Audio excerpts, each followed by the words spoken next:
Hai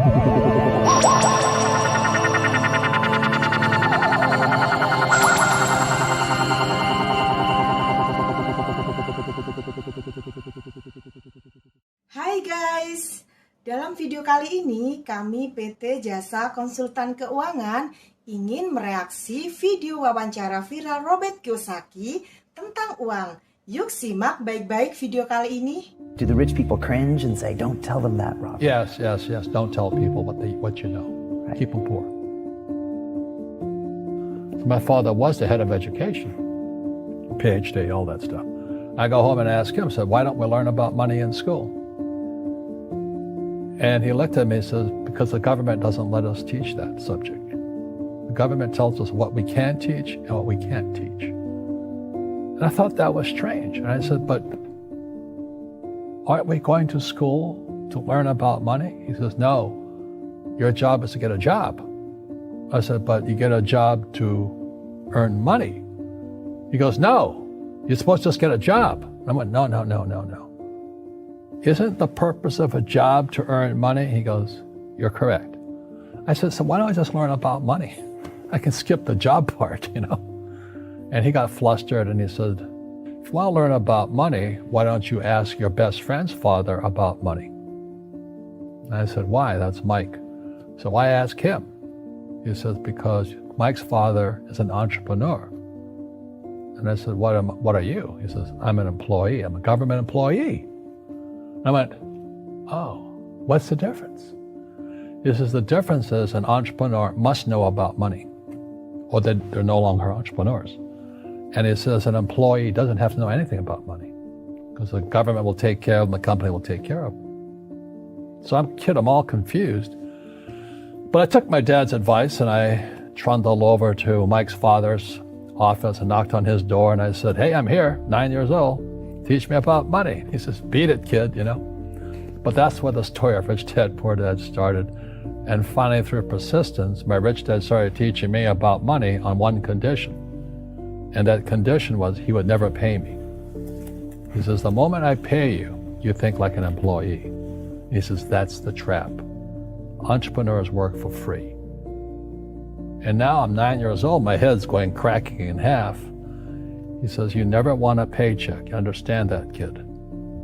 I said, okay, I got it. And he says, well, how do I make money? He says, that's what entrepreneurs figure out. It's like, so how do I learn about money? So he would just break out a Monopoly game board. So I would work for free. I'd pick up cigarette butts, and he had hotels and restaurants, and I would clean and do menial tasks. And as I got older, I started getting into office work and marketing and accounting, and I was an apprentice basically, but I always worked for free. And he would teach me about money, but the way he taught me about money was playing Monopoly. And finally one day I got upset. I said, well, when are you going to teach me about money? He says, what do you think we're doing? We're playing Monopoly. He goes, no. What do you think we're doing? We're playing Monopoly. He says, what do you think we're doing? So I don't know. I'm teaching you about money. And then that's when, you have one greenhouse. He says, there's many formulas for great success in money. There's thousands of them. But one of the best ones is found on the game of Monopoly. It still is today. 4 greenhouses, 1 red hotel. I said, what? He says, one of the greatest ways to acquire great wealth is playing Monopoly in real life. 4 greenhouses, 1 red hotel. Well, is that all there is? He goes, that's it. And he says, what do you think I'm doing? And I went, I don't know. So then he took me out and he showed me his greenhouses. And 10 years later, when I was 19, I was now in school in New York, and I come back to Hawaii, and Rich Dad had bought the biggest piece of land smack dab in the middle of Waikiki Beach. And when you go to Waikiki Beach today, you'll see the Hyatt Regency Hotel. That was his hotel. Just like the game of Monopoly. Just like the game of Monopoly. Acquired assets and they became bigger assets. He just kept what's called an assemblage, because that property wasn't that big at the time. So he had to buy out all the small guys. Because Waikiki was a little dirt water little town. So he'd buy out this shop owner and buy that shop owner. And it took him a while, but he finally assembled this large piece of property. And then he and Hyatt put up this giant hotel. It just sold for $800 million. So that's how I learned about money.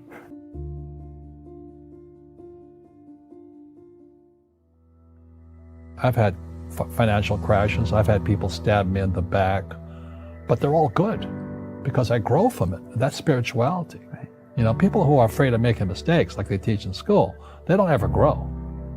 Because spirituality is there's good and there's bad, there's right and there's wrong, there's up and there's down. Most people only want to be right, they only want to be positive. Well, you can't have that. That's not reality.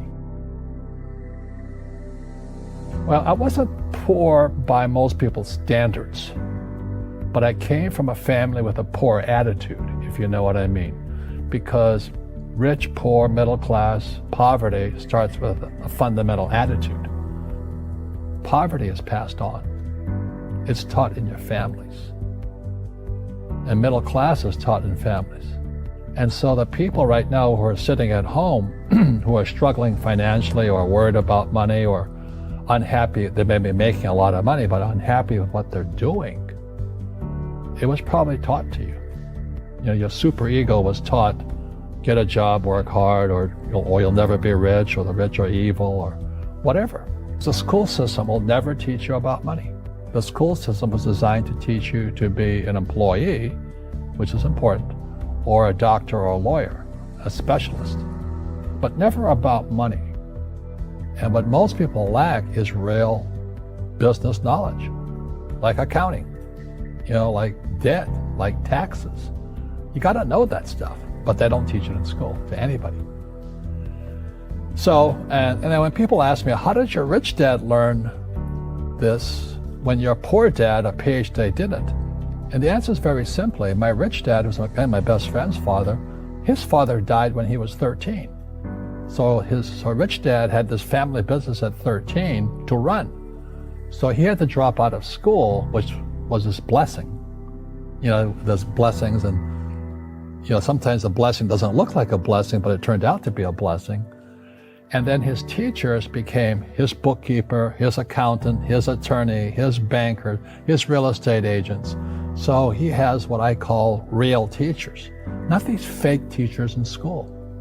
You see, most teachers in school, they're out of ethics. They teach subjects they themselves don't practice. I asked the teacher, I said, I'm in my third year of calculus now. It was called strength of materials. I said, am I ever going to use this stuff? He goes, no. I said, why do you teach it? He says, because I get paid. I said, do you ever use it? He goes, no. And that's why, you have to, in life, one of the things I suggest to people, you got to find a real teacher versus a fake teacher. And a fake teacher is somebody who doesn't do what they teach. And a real teacher is doing what they teach every day. So my accountants, my attorneys, they're in it every single day. That's how I learn, because every day I'm solving problems in my business. So I have accountants and attorneys and bankers and all these people on speed dial because I'm solving problems with my team. I see you giving this knowledge out, and yeah. Do the rich people cringe and say, don't tell them that, Rob? Yes. Don't tell people what you know. Right. Keep them poor. But, unfortunately, the poor, as was in the Bible, I'm not real religious, the poor will always be amongst us because it starts up here. Right, it's that fear mentality. It's in their words, and the words become flesh. Again, I'm not really religious. I flunked out of Sunday school also. But when they say I can't afford it or I can't do that, they go down. They become what they say. My PhD daddy says, what do you think I am, made of money? I can't afford that. And my rich dad would say, that's why he's poor. Poor people say, I can't afford it, I can't do that, I don't have time. Because it's an escape. It's an escape. You know what I mean? It's easy to say, I can't afford it. And your rich dad used to say what instead of, I can't afford it? How can I afford it? How can I do that? What would it take? Or why should I do that? He says that a question opens the mind, a statement closes the mind. See, when you say, I can't afford it, your mind shuts down and you become what you say. Rugby is a team sport, but so is soccer. The rules are different.